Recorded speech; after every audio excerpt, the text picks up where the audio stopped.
Entonces nos concentramos en el inglés. Entonces, insisto, capítulo 7, que es solamente sobre este capítulo, que en realidad es muy breve, sobre el que tienen que hacer el reporte de lectura. Bueno, pues allá vamos. Dice Aristóteles, 17 a 38. Dice, ahora, de las cosas actuales, algunas son universales, voy a señalar conforme vamos leyendo, y otras, diablos, mejor no. Dice, ahora de las cosas actuales, o ahora bien, de las cosas actuales, algunas son universales, otras son particulares. Yo llamo universal a lo que es por naturaleza predicado de una variedad de cosas. Fíjense, universal, aquello que es predicado de una variedad de cosas. Y particular, a lo que no lo es. Hombre, por ejemplo, es universal. Calias es un particular. Y esa distinción es la misma que venía arrastrando en las partes anteriores, ¿recuerdan? Distinguimos nombres, que él llamará nombres, como caballo, que se refiere a la totalidad o la variedad, la multiplicidad de caballos o el conjunto de los caballos, y el nombre de un caballo particular, que tendría una función diferente, que sería predicarse de una sola cosa, como bucéfalo, el caballo que se llama bucéfalo. Ahora, fíjense cómo aquí, primer comentario de la traducción, que habría que cotejar con el griego, por cierto, ¿no? Pero vean esto de acá en español, dice, puesto que de las cosas, cosas sin más. Y aquí dice actual things. Actual significa, lo traducen como actual, pero la connotación es más bien como, es fuerte, es como presente, existente, que ahora mismo sucede. Entonces, y esa distinción es importante para esta parte del capítulo. Aristóteles está pensando en las cosas actuales, existentes, que se contraponen a las cosas que son meramente posibles. O, por ejemplo, piensan en los casos que presentó en los capítulos anteriores, como el icocervo, o piensen en un Pegaso. Esos que son icocervo, bueno, icocervo podría ser incluso un nombre que se refiere a una pluralidad de cosas, un universal, y el nombre de un icocervo particular o de un caballo particular sería un nombre para un objeto del cual se predica una cosa en específico. Pero él no está pensando en eso, y eso es muy importante para este capítulo. Entonces, llamar aquí, predicarle el actual a cosas existentes como opuestas a posibles, es muy importante para este capítulo. Y para entender la relación entre las aserciones o los enunciados, que es lo que le interesa. Después van a ver por qué. Y esto tiene una moraleja para la lógica, distinción entre lógica aristotélica y lógica cuantificacional, por ejemplo. Bueno, dice así, algunas veces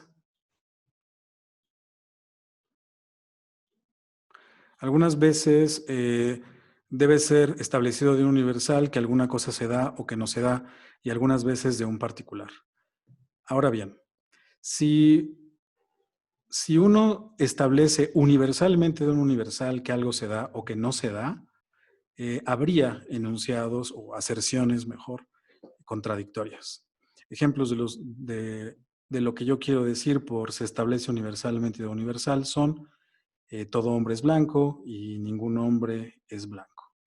Entonces, esto no es tan difícil porque, bueno, supongo, porque ya tenemos nuestras explicaciones de las clases de lógica previas, ¿no? Entendemos muy bien la caracterización estándar de lo que significa que dos enunciados sean contrarios. Pero aquí es justamente el lugar en el que Aristóteles lo presenta, ¿no? De manera originaria. Entonces, vean, la distinción es esta. Yo tengo cosas que son nombres, que son universales, y otros que son particulares. Caballo y el nombre de un caballo particular. Ahora, cuando yo digo de ellos que algo se da o no se da, entonces lo que voy a tener como resultado van a ser enunciados contrarios. Ejemplo, todo hombre es blanco o ningún hombre es blanco. Ahora, noten cómo ahí no ha dado ninguna definición ni caracterización más que la mera ejemplificación. Entonces, cuando yo tengo enunciados de este tipo, todo hombre es blanco o ningún hombre es blanco, esos dos paradigmáticamente son contrarios.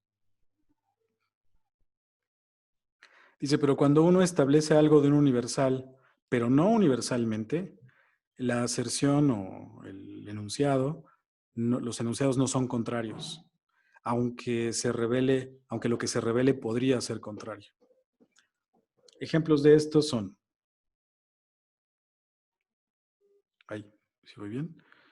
Ejemplos de lo que quiero decir por establecer de un universal no universalmente son: un hombre es blanco y un hombre no es blanco.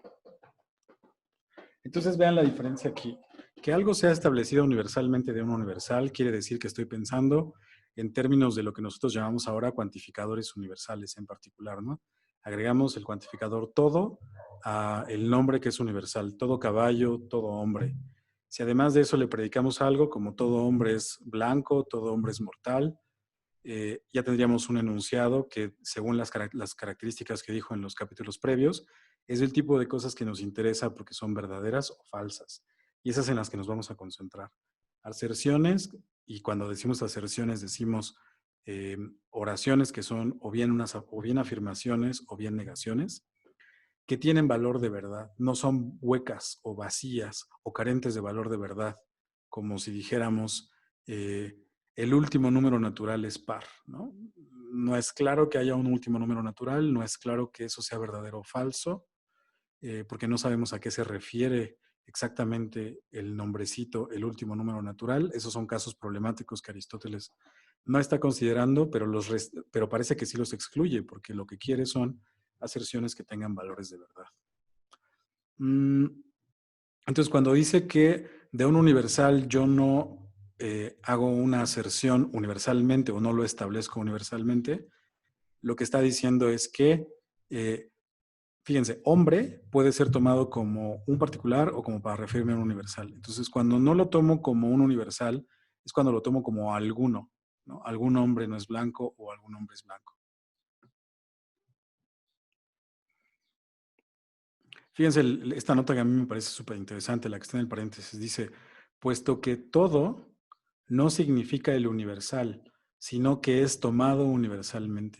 Entonces, cuando decimos cosas como todo hombre, lo que es universal, el universal es hombre. El todo no es un universal, es, digamos, la marca distintiva de que lo que viene, el nombre que viene, va a ser tomado en su sentido universal. Justamente porque la misma palabra, hombre, podría ser tomada de una manera no universal, sino no universal o particular. ¿Sí? ¿Hasta aquí está claro? Sí. Bien. Dice, seguimos acá. Dice, no es verdad, esto también es interesante, no es verdad predicar un universal universalmente de un sujeto, puesto que no puede haber una afirmación que sea, otra vez. Dice, no es verdad predicar un universal universalmente de un sujeto, puesto que no puede haber una afirmación en la cual un universal sea predicado universalmente de un sujeto. Y te da un ejemplo de lo que quiere decir aquí, ¿no? Tómate por ejemplo, todo hombre es todo animal. Entonces, lo que está diciendo aquí Aristóteles es que está pensando en la manera en la que se construye, se van a construir las aserciones. Dice, mira, tienes tu nombre, este puede ser universal o puede ser particular. Fíjense que aquí hay como una ambigüedad. Cuando digo un nombre, cuando digo que no está siendo tomado universalmente, pero mantengo el nombre hombre, en lo que estoy pensando es en algún hombre o un hombre. Pero eso se opone tajantemente a que sea considerado particular tal cual, como el ejemplo que puso arriba, Calias, ¿no? Calias es un particular, hombre es un nombre universal. No universal es el nombre hombre cuando no se aplica a todos los hombres, sino a algunos hombres, ¿no? Entonces, ahí hay una cosa que no hay que confundir. Pero dice, cuando tú dices todo hombre es todo animal, bueno, eso puede sonar muy poético, pero no tiene valor de verdad. De hecho, dice, no puede haber tal cosa, no puede haber una afirmación de ese tipo. Es interesante desde el punto de vista de la gramática, ¿no? Y de la semántica, cómo ciertas construcciones de aserciones, aunque aparentemente tengan una forma aceptable, van a quedar excluidas porque no respetan las características semánticas y sintácticas que tienen ellas, ¿no? En particular, cuando tengamos todo hombre, esto va a aparecer siempre como sujeto y nunca va a ser un predicado. En esos casos, digo, en este caso es muy claro, pero en otros casos más complejos, ¿qué determina el dominio de discurso? Esa es una grandísima pregunta, porque lo que creo que una manera de leer todo este texto, algunas de las partes oscuras en las que está haciendo análisis etimológico, morfosintáctico, semántico del griego Aristóteles, tiene que ver con hacer a priori una investigación de cuál es el dominio de discurso. Es decir, cuál es el conjunto de cosas de las que estamos hablando cuando hablamos significativamente y con verdad, de modo tal que podemos hacer afirmaciones o negaciones. Y lo que hace Aristóteles es, en general, excluir de principio algunas cosas. Por ejemplo, nombres que no refieren, nombres vacíos, nombres que tienen connotaciones de posibilidad y no de actualidad. Ahora mismo los está excluyendo, después les va a dar un espacio. Pero, en general, ¿qué determina el dominio de discurso? Es difícil. Los lógicos salimos por la tangente y simplemente estipulamos cuál es el dominio de discurso, ¿no? Se acabó el problema. Decimos, vamos a hablar de esto, este es el conjunto de cosas, este es mi dominio, se acabó. Pero a veces ingenuamente podemos pensar que nuestro dominio de discurso no tiene problemas, pero estamos asumiendo, por ejemplo, entidades imposibles, o podríamos estar asumiendo entidades contradictorias sin que nos demos cuenta, o podríamos estar asumiendo que existen objetos que tienen características sui generis que no quisiéramos realmente reconocer, ¿no? Para dar un ejemplo un poco más concreto, piensa, por ejemplo, en el esencialismo de origen. El esencialismo de origen es una tesis que usualmente asociada a Aristóteles, por cierto, que dice que una entidad no podría ser la misma si su origen fuera diferente. O sea, el origen de una entidad le es esencial a esa entidad. Por ejemplo, el origen en términos de los ¿cómo llamarlos sin que sea medio feo? Bueno, de los padres, vamos a llamarlos, ¿no? O de los gametos, le dicen ahora más contemporáneamente. Entonces, si a mí me cambian los gametos de los que provengo, pues, si piensas en algo, entonces ya no estarías pensando en mí. Yo esencialmente estoy conectado con esos gametos. Ahora, pero eso es una tesis metafísica que puede aceptarse o negarse. Entonces, quizá cuando estás teorizando, el dominio de discurso podría parecer incluir propiedades que son esenciales o propiedades que no lo son, y quizá eso es algo que quieres o no quieres aceptar, ¿no? Entonces, uno mismo como filósofo tiene que tener mucho cuidado de cuáles son los compromisos ontológicos que tiene cuando hace afirmaciones o cuando teoriza sobre algún tema en particular, porque quizá desapercibidamente está incluyendo dentro del dominio de discurso propiedades, relaciones o entidades que no son que no tienen las características que uno está dispuesto a aceptar. ¿Sí? ¿Eso fue claro o no fue claro? Sí, gracias. Perfecto. Sí, la vez pasada que no estabas, les mencioné el caso de, imagina que tú quieres hacer metafísica de la literatura, ¿no? De las entidades de ficción, de Hamlet, Otelo, Macbeth, etc. Entonces Aristóteles te diría, eso es un poco raro, porque cuando tú dices Macbeth, Macbeth es un hombre, eh, Lady Macbeth no es bueno, vamos a dejarlo en Macbeth. Macbeth es un hombre. Problema. Macbeth, eso es un nombre, sí, en un sentido, pero no es el tipo de nombre interesante porque no parece tener una referencia a un objeto particular existente actualmente, y las construcciones en las que aparezca de oraciones, por ello mismo no tendrán valor de verdad. Entonces, uno no puede hacer ciencia sobre Macbeth, ni puede hacer ciencia sobre entidades de ficción, porque las entidades de ficción impiden que haya verdad en las oraciones correspondientes. Y recuerden que Aristóteles es bien robusto con la noción de conocimiento. Conocimiento implica verdad para Aristóteles necesariamente, ¿no? No puedo tener conocimiento de falsedades. Entonces, eso queda fuera. Y por lo tanto, si tú quisieras hacer metafísica o semántica o algo por el estilo de las entidades de ficción, pues entonces tendrías que lidiar con problemas de ese tipo. Y regresando a la pregunta que tú haces, justamente el dominio de discurso del que tú quisieras hablar es de este tipo de entidades imposibles. Bueno, imposibles no, ficticias o no actuales, etcétera. ¿Sí? Sí, gracias. ¿Se Bien. pueden crear como estos dominios de manera artificial? O sea, como para un ambiente limitado como ese, para entidades ficticias. O sea, como una prótesis o algo así, o algo nada Sí se más que... puede, sí, sí, solo que, o sea, pero noten cómo, es que Aristóteles es bien denso, porque él sí quiere que exista tal cosa, ¿no? En el mundo a la que el nombre designe, sea un particular o sea un universal, ¿no? Un calias o un hombre. Eso va a ser muy importante adelantito. Pero, como dice, creo que fue, ¿quién estaba hablando? ¿Ulises? o Héctor.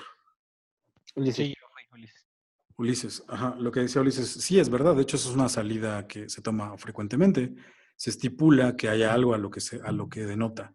Y se estipula con univocidad, diciendo, cuando yo hablo de Macbeth, hay un objeto en el dominio, y no te voy a decir nada sobre su naturaleza, solo te voy a decir, hay un dominio que tengo en el cual el nombre Macbeth, para el cual cuando yo utilizo el nombre Macbeth me refiero a un objeto de este dominio, solamente un objeto del dominio, y de hecho hay un objeto en ese dominio, ¿no? Y dejo pendiente la explicación sobre cuál es su naturaleza, sobre qué tipo de conjunto es, cuál es la propiedad de pertenencia, porque si dijera entidades de ficción, quién entra y quién no entra, pues, o sea, eso se pone feo, porque, por ejemplo, ¿el Chapulín Colorado entra o no entra? ¿Cuál será la diferencia entre el Chapulín Colorado y Héctor de la Ilíada? ¿No? Parece que son significativamente diferentes, ¿no? ¿O no?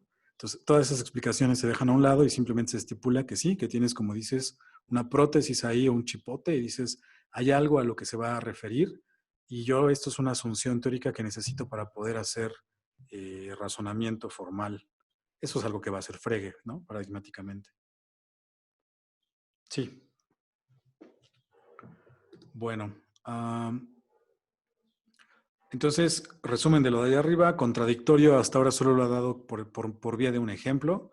Cuando yo tengo todo hombre es blanco y no todo hombre es blanco, esos son contrarios. Ahora dice, las afirmaciones contradictorias, vamos acá del mismo lado, ¿no? Sí.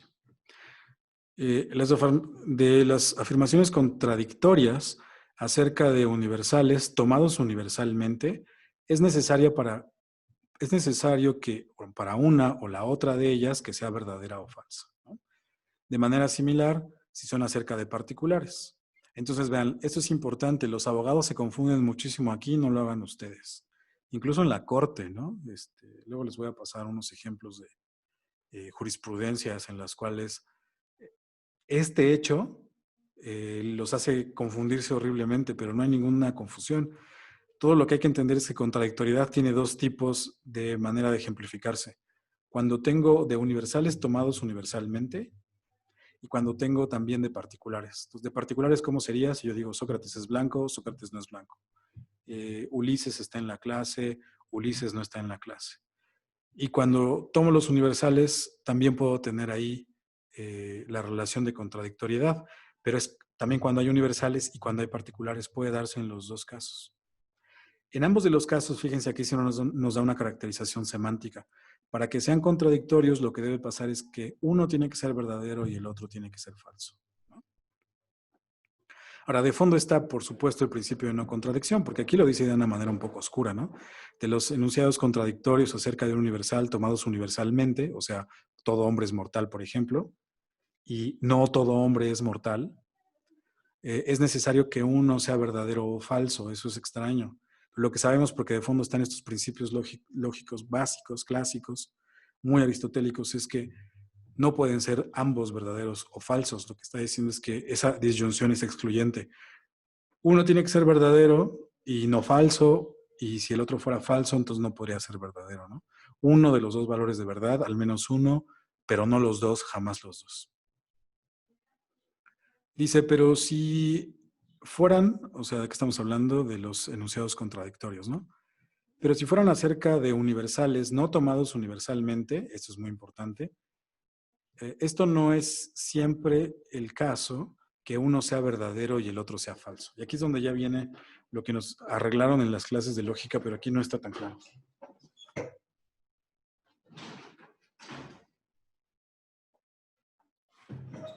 Vean, dice, entonces supongo que la contradictoriedad ya está clara, ¿no? Tengo caso número 1, Sócrates es blanco, Sócrates no es blanco, ambas contradictorias. Si una es verdadera, la otra ya no puede ser verdadera, tendría que ser falsa. Ambas deben tener un valor de verdad, pero nunca el mismo. Y cuando hablo de universales tomados universalmente, el ejemplo sería todo hombre es mortal versus no todo hombre es mortal, tener la misma propiedad semántica. Si una es verdadera, la otra no podría ser verdadera y viceversa, ¿no? Y vean lo que dice acá, que eso es lo que puede ser un poco confuso. Dice, si ellos esos enunciados fueran acerca de un universal, pero no tomado universalmente, no siempre es el caso que uno sea verdadero y el otro sea falso. ¿Cuál sería un ejemplo?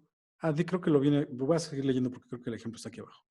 Dice, por ejemplo, ya puesto que es verdad decir al mismo tiempo que un hombre es blanco y que un hombre no es blanco.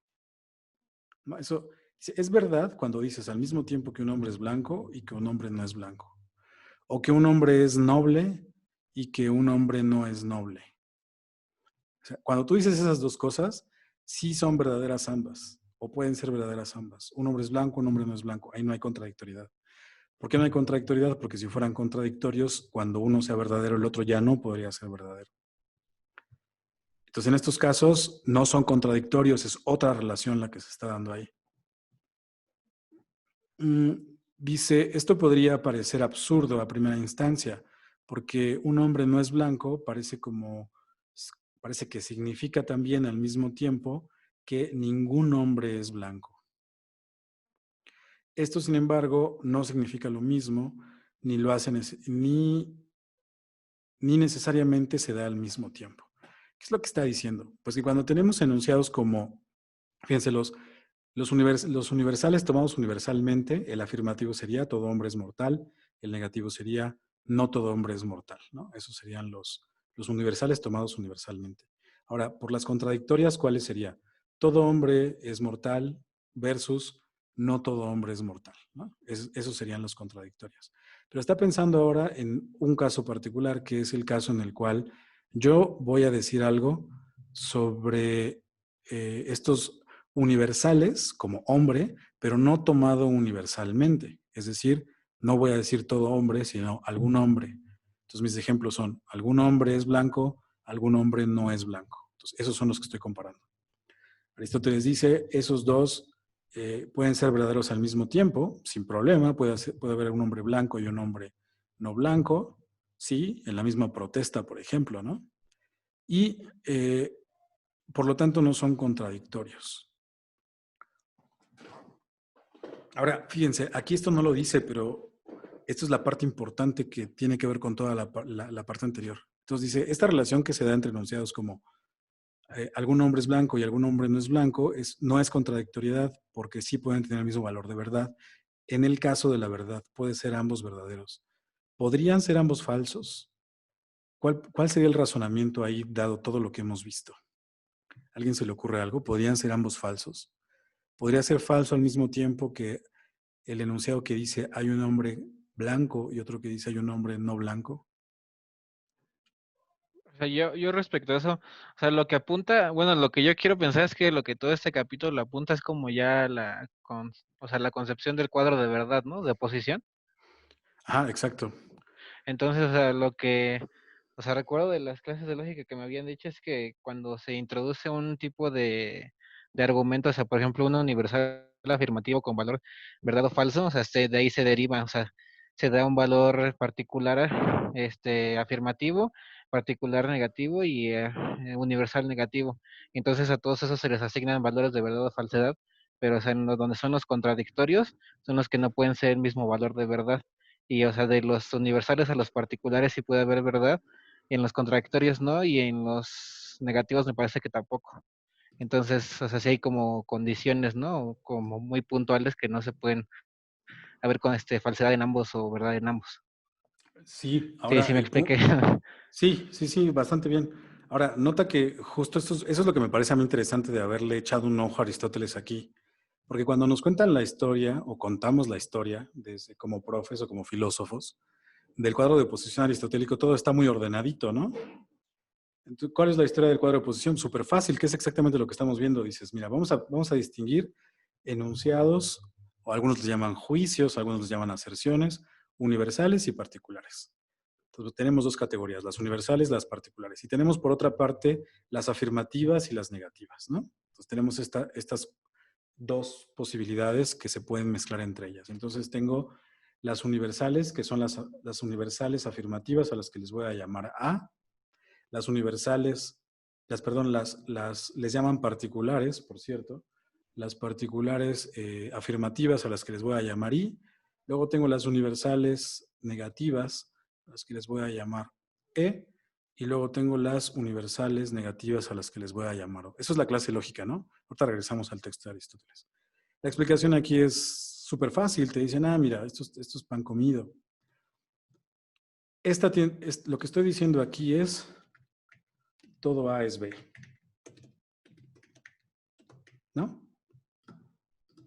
Lo que te estoy diciendo acá es, todo A no es B. Lo que te estoy diciendo acá es que alguna es B. Acá te estoy diciendo que algún A no es B. Esa es la distinción. Y entonces las relaciones se explican pues de manera muy sencilla. Lo que te dicen es, mira, las contradictorias son las esquinas del cuadrado, bueno, de lo que va a ser un cuadradito, ¿no? Y le vamos a poner doble flecha porque lo que estoy diciendo es que la relación de contrariedad, de contradictoriedad, es una relación simétrica. A es la contradictoria de O y O es la contradictoria de A, ¿no? Son mutuamente, una es la contradictoria de otra. ¿Qué significa esa?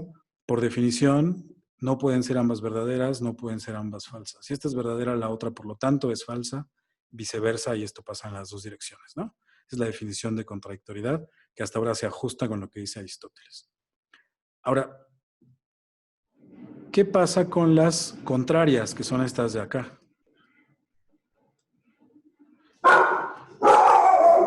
¿Qué es lo que nos ha dicho Aristóteles sobre las contrarias? Déjenme, controlo a mi perrito.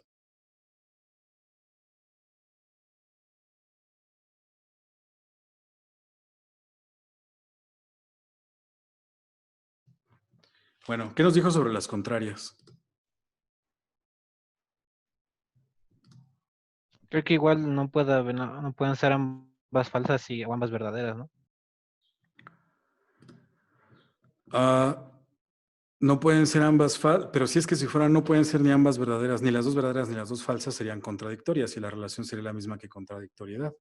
Entonces no habría una distinción entre contrario y contradictorio. Entonces volviendo a nuestra clase de lógica, lo que nos dicen es, contrario lo que quiere decir es que sí pueden ser ambas falsas, pero no pueden ser ambas verdaderas.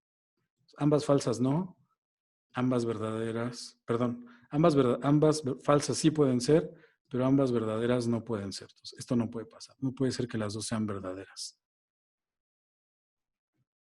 Por ejemplo, si yo digo, todos los estudiantes en esta sesión viven en Coyoacán y todos los estudiantes de esta sesión no viven en Coyoacán. ¿Podría ser verdad que todos estén en Coyoacán y que todos no estén en Coyoacán? No, eso no puede ser, ¿no?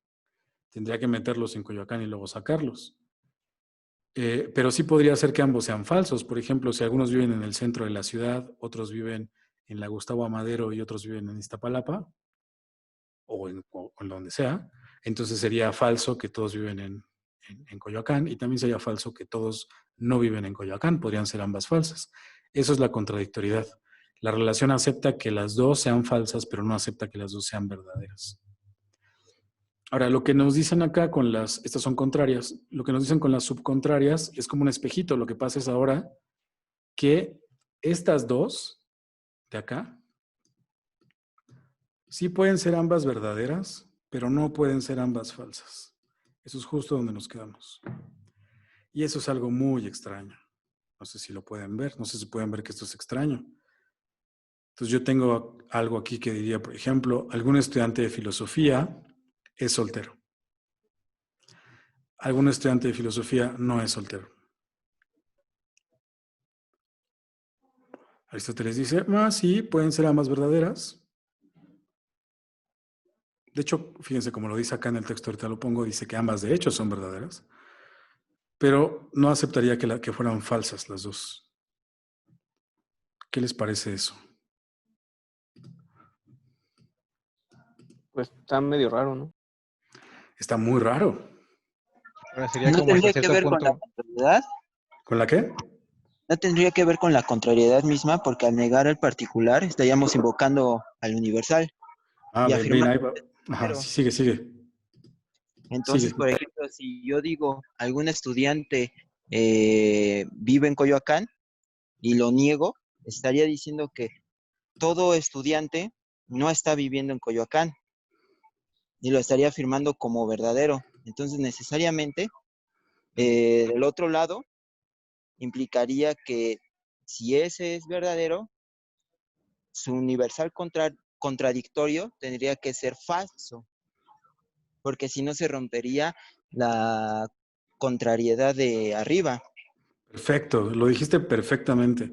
Ahora, lo que nos hace falta aquí, en la explicación lógica, es la relación que hay entre estas, ¿no? Entre el afirmativo universal y el afirmativo particular, y el negativo universal y el negativo particular, que en nuestras clases de lógica llamamos aquí subcontrariedad, ¿no? Pero que Aristóteles no le va a llamar explícitamente así aquí. Tampoco lo va a mencionar explícitamente, pero nosotros podemos ver que está esta conexión, ¿no? No es problemática. Si fuera verdad que, por ejemplo, todos los estudiantes en esta sesión están ahora mismo en Coyoacán, pues se seguiría que alguno de ustedes estaría en Coyoacán, ¿no? Tendría que ser, si este es verdadero, esto tendría que ser verdadero. Si fuera verdad que ninguno de ustedes o todos ustedes no están en Coyoacán, pues tendría que ser verdad que alguno en particular no está en Coyoacán, ¿no? Entonces, en esta relación de subcontrariedad lo que va a pasar es que la verdad de esta va a garantizar la verdad de esta de acá abajo. La verdad de este de aquí va a garantizar la verdad de esta de acá. Y además, si esta fuera falsa, si fuera falsa que alguno de ustedes está en Coyoacán, entonces tendría que ser falso que todos están en Coyoacán, ¿no? No podría ser el caso que todos estén en Coyoacán si es que hay por lo menos uno de ustedes que no lo está. Y lo mismo va a pasar de este lado. Esto es lo que llamamos subcontrariedad. Perdón, de hecho, ya lo puse subcontraria, ¿no? Perdón, se llama subalterna. Son la relación de subalternancia. La de subcontrariedad es esta, ¿no? Subcontrariedad. Y esta es la de contrariedad. Ahora, el razonamiento de Ulises fue impecable. Dice, mira, vamos a suponer que esta es falsa. Entonces, lo que estamos viendo es que para Aristóteles no es posible que estas dos sean falsas. Esto no puede pasar. No puede pasar que las dos sean falsas. Razones. Pues mira, si esta fuera falsa, nos dice Ulises, la contradictoria sería verdadera, por definición. Y si la contradictoria es verdadera, entonces la subalterna tendría que ser verdadera, porque hay una relación aquí de implicación. Entonces ya no podría ser falsa, tendría que ser verdadera. Su verdad está obligada por la verdad de su supraalterna, que a su vez está obligada porque su contradictoria es falsa. Sí, ese es el razonamiento como estructural, llamémoslo así, ¿no? Que tiene que ver con la relación lógica. Pero de fondo hay una cosa muy interesante en Aristóteles que tiene que ver con los primeros capítulos. ¿Hasta aquí todo está claro? Sí. Sí. Ahora piensen en este ejemplo. Voy a utilizar a Axel como mi conejillo de indias. Vamos a poner aquí, lo voy a escribir incluso. Solo las demás ya vamos a entender qué quiere decir. Todas las zapatillas de Axel son rojas.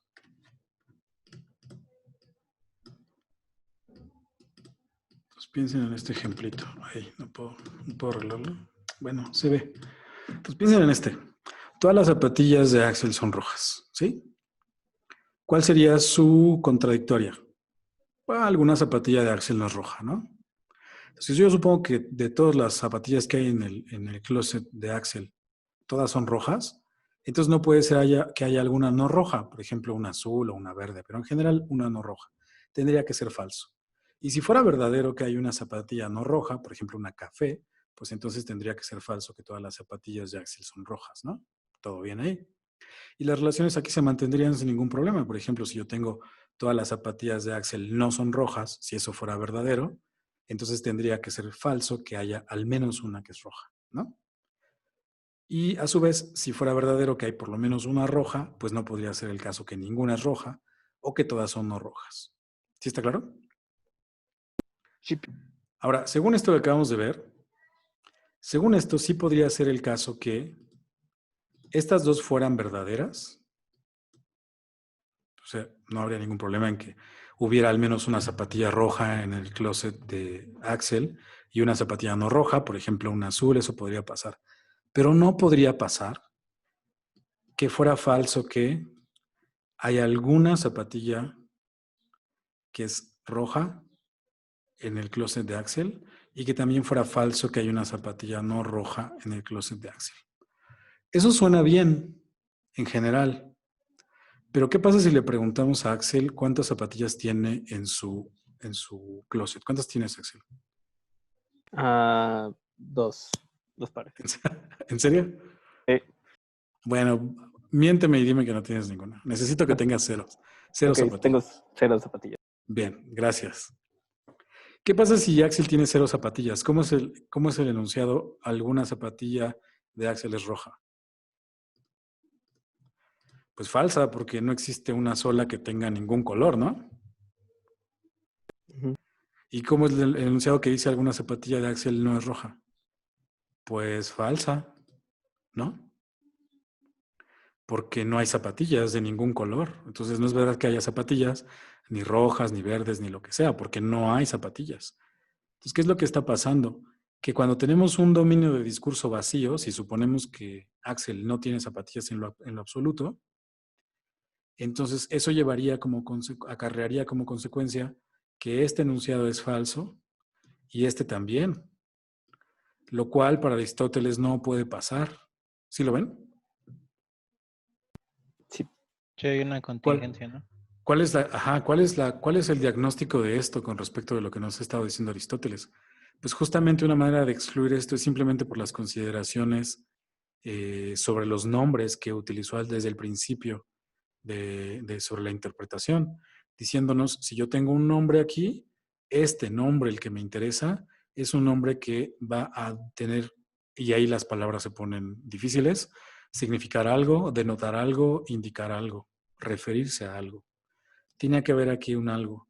Y este nombre puede ser, como ya lo hemos visto, general, y entonces referirse a una colectividad, el conjunto de los caballos, la multitud de caballos que haya ahora, etcétera.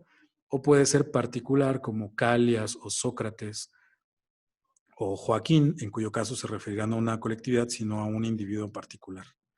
Pero en ambos casos, insiste, el que le interesa son nombres, vamos a llamarles robustos, que son estos nombres que tienen una conexión, vamos a llamarla, no me gustaría llamarla sustantiva porque es Aristóteles, vamos a llamarle una conexión que conlleva, ¿no?, un objeto en el mundo o que hace alusión a algo en el mundo, y esos los vamos a necesitar porque van a ser componentes de las oraciones o enunciados que tienen estas estructuras y que pueden relacionarse, por tanto, de estas maneras con eh, las otras oraciones, ¿no?, sean afirmaciones o negaciones.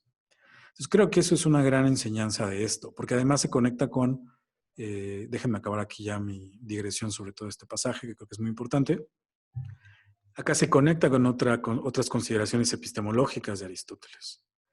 Aristóteles va a utilizar la lógica como una herramienta para obtener conocimiento, para garantizar que obtenemos conocimiento. Y el conocimiento para Aristóteles es siempre conocimiento de verdades, y no solo eso, es conocimiento de verdades que son necesarias. Y no solo eso, las propiedades relativas sobre las que van a correr los silogismos no van a ser propiedades cualesquiera, son lo que los metafísicos ahora llamarían naturalistas, justamente o naturales, justamente en este sentido aristotélico, en el que queremos propiedades que marquen seccionamientos o cortes del mundo que sean informativos. Entonces, la taxonomía aristotélica es esto que tenemos en nuestras clases de preparatoria, ¿no? Piensen en los anfibios, en los ovíparos, estas cosas. Entonces, cuando Aristóteles quiere meter la lógica como herramienta para el conocimiento, lo que le va a interesar son estos nombres generales que se van a referir a universales, como él los llama. Hombre, caballo, ratón, anfibio, etcétera. Y es por eso mismo que la silogística aristotélica empieza a generar problemas cuando nosotros ejemplificamos con propiedades no naturales, como tener zapatillas. Porque cuando hablamos de zapatillas es perfectamente concebible que haya 0 zapatillas, pero para Aristóteles no tiene sentido que haya el universal caballo si no hay instancias de caballos. Si hay un universal es porque tiene instancias. 0 formas platónicas, ideas abstractas, sin ejemplificaciones, sin instancias. Eso para Aristóteles no tiene sentido. Entonces vean todo lo que está involucrado aquí, ¿no?, en este pequeño pedazo en el que te dice, mira, esto sí puede ser verdadero, pero no puede ser falso. Esa es la idea. O sea que, No es, dime. perdón, O sea que para Aristóteles no existe una palabra sin referente físico. Sí existen, él mismo tiene sus ejemplos que le gustan. El punto es que esas no van a ir en el lenguaje de la ciencia. Ah, ok. Razonar sobre ellas es inútil porque, o sea, sí puedes razonar sobre ellas, puedes utilizar estas consideraciones formales, pero estás trabajando sobre, le estás metiendo a la maquinaria una entrada que es inadecuada. Ya, ok. Gracias. Y ya una nota al margen para que vean que esto es muy interesante, a mí me parece muy interesante. Si tienen tiempo por ahí, ocio, o se encuentran por casualidad, como me pasó a mí, un librito que se llama El dragón pragmatista. Lo voy a escribir aquí.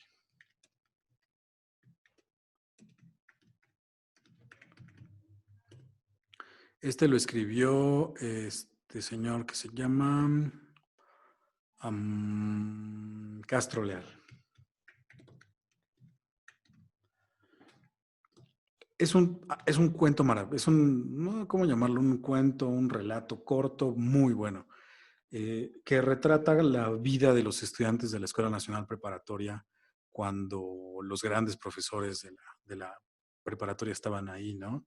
Cuando estaba Caso, cuando estaba Porfirio Parra, que era el profesor de lógica, y cómo es que estudiaban los estudiantes. Y este en particular, el dragón pragmatista, es un estudiante que cuando se da cuenta del potencial que tiene la lógica, lo quiere utilizar la lógica para sacar provecho, para sacar ventaja de los demás y obtener beneficios prácticos, ¿no? Lo interesante ahí es que vienen algunos ejemplos de lo que eran los silogismos que se enseñaban en el interior de la Escuela Nacional Preparatoria. Y van a encontrar silogismos en el corte totalmente aristotélico. Les enseñaban silogismos como toda cucumberacia es una papámbera, ¿no? Cosas así que tienen que ver con clasificaciones, con taxonomía de biología o de geología. Y eso también explica por qué los estudiantes de la Escuela Nacional Preparatoria tenían clases de eso, ¿no? De ornitología, de geología, de botánica, de zoología. Porque para Aristóteles, si vas a utilizar la silogística, no la vas a utilizar jamás en la vida para contar unicornios o para hablar de zapatillas del color que sea, ni de automóviles. Lo vas a utilizar para razonar sobre categorías que cortan al mundo en, digámoslo así, en los ensambles más fundamentales, ¿no? Donde las clasificaciones son totalmente naturales y me dicen cómo es que de hecho es el mundo y cómo son sus individuos.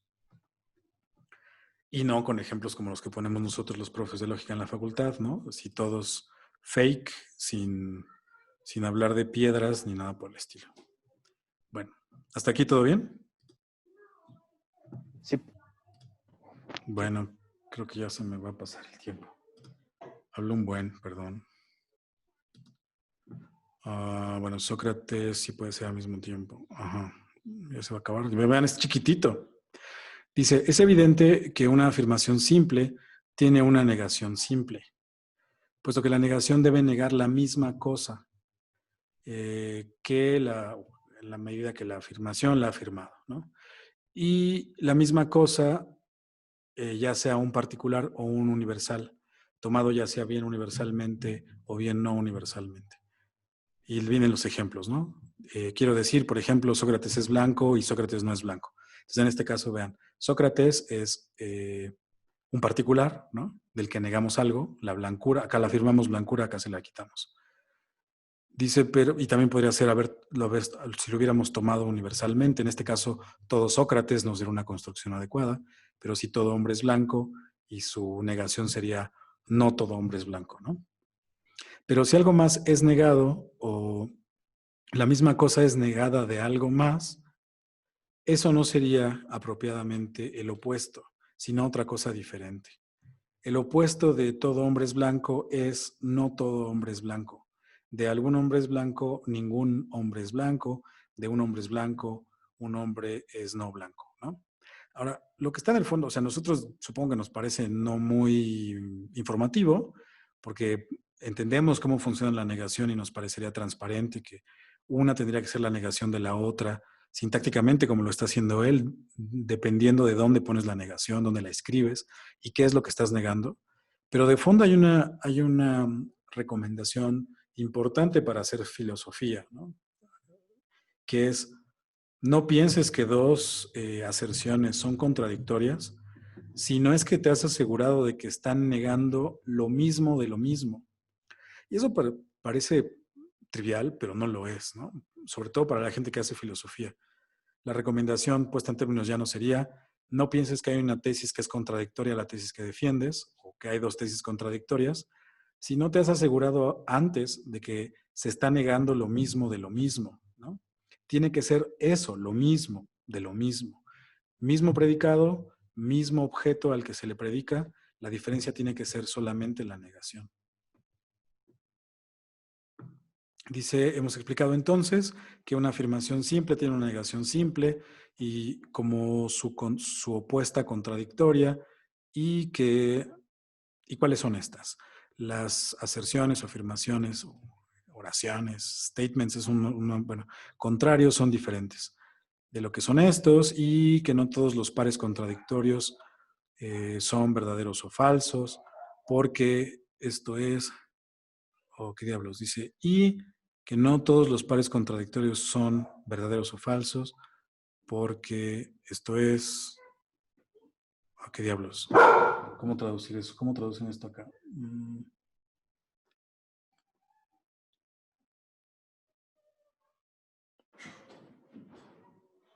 Ya, estoy leyendo lo horrible. Dice, y porque está relatando qué es lo que hizo, ¿no? Dice, también vimos que no todos los pares contradictorios son verdaderos o falsos. Ahí hay un problema que habría que ver en el original, que es una lata, pero para preservar el sentido de lo que hemos entendido, tenemos que leer ese enunciado de manera ligeramente diferente a como está traducida. No es que no todos los pares contradictorios sean verdaderos o falsos, más bien es que todos los pares contradictorios no pueden ser ambos verdaderos o falsos. Porque una manera de entender no todos los pares contradictorios son verdaderos o falsos podría ser que hay pares contradictorios que no tienen valor de verdad, y eso está excluido. ¿Por qué eso sucede? Y ¿cuándo es que son verdaderos o falsos? Y ya se acabó ahí el capítulo. Justo acabamos en 1 hora.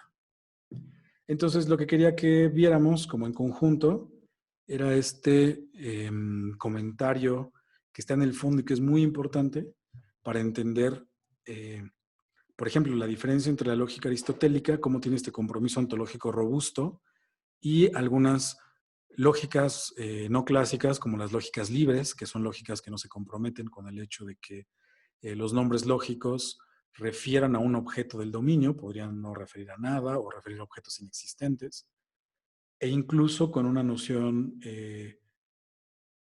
también muy propia de la lógica cuantificacional, que es la de verdad por vacuidad, que seguramente ustedes han escuchado antes, ¿no? En sus clases de lógica. Por ejemplo, si yo dijera, todos mis caballos son pura sangre, y es el caso que yo tengo 0 caballos, entonces es verdad que todos mis caballos son pura sangre, ¿no? Porque para que fuera falso tendría que haber por lo menos un caballo que me pertenece y que no es pura sangre. Pero esas dos cosas no pueden ser el caso, puesto que es falso que yo tenga caballos. Entonces no puede haber contraejemplos a la afirmación que dice que todos mis caballos son pura sangre. Entonces, por vacuidad es verdad que todos mis caballos son pura sangre. Y esa verdad por vacuidad no va a ser tan transparente ni tan fácil de hacer en el caso de estas asunciones aristotélicas como en el caso de estos ejemplos. Porque fíjense, en el caso de la restricción sería que yo no estoy hablando como caballos míos, como si fuera una categoría, un universal, como diría Aristóteles, ¿no? El universal es caballo, no es caballo mío. Entonces, cuando analizo cuál es el predicado que estoy tomando por universal, podría ser el caso que no sea uno que se corresponda con la manera más fundamental de ser las cosas. Y bueno, aquí tengo un comentario de Aide que dice, entonces los particulares no pueden ser verdaderos por vacuidad. Justo no. De hecho, esa es una restricción fuerte de Aristóteles que después van a ver que hace eco a lo largo de la historia de la filosofía. Muchas consideraciones sobre filosofía del lenguaje van a ser esas. Parece que no tiene sentido decir que hay nombres que son, vamos a llamarlo así, como muy generalmente. Hay nombres que son buenos, porque todavía no tenemos la característica para referirnos a ellos. Porque fíjense, tenemos la manera de evaluar enunciados o aserciones, verdad o falsedad, ¿no? Es nuestra manera de evaluarlos. Pero no tenemos claramente una categoría para evaluar nombres. Aristóteles utiliza muchas. Una es significativo. pero el significativo no conlleva necesariamente existencia, como en el caso de icoservo. Icoservo es significativo. Entendemos qué significa. Es la mezcla de un macho cabrío y un ciervo. Ajá. Pero no obliga a que haya nada en el mundo que sea un icoservo. Pero hay unos nombres que para que sean correctos o para que tengan la función que deben desempeñar, tendrían que referirse a algo en el mundo, es decir, sería lo contrario a ser correctos por vacuidad. Entonces, incluso articularlo es difícil, porque la intuición básica es que Aristóteles también parece tenerla, es que la función de los nombres es referencial, referirse a un individuo particular o a una multiplicidad de individuos.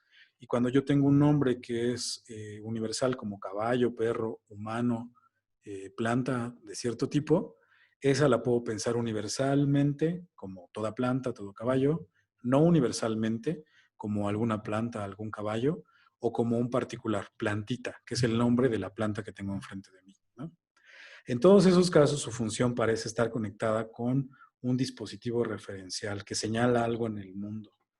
Y para que eso suceda, justamente, eso sucede solamente si no hay vacuidad. O sea, no podrían funcionar adecuadamente los nombres si nuestro conjunto de objetos es vacío. No sé si eso responde la pregunta, Aide.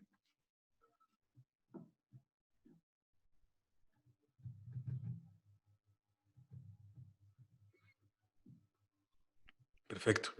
Bueno, pues aquí quedamos. Solamente me gustaría hacer un último señalamiento para que pueda referirme a este momento en el futuro cuando veamos.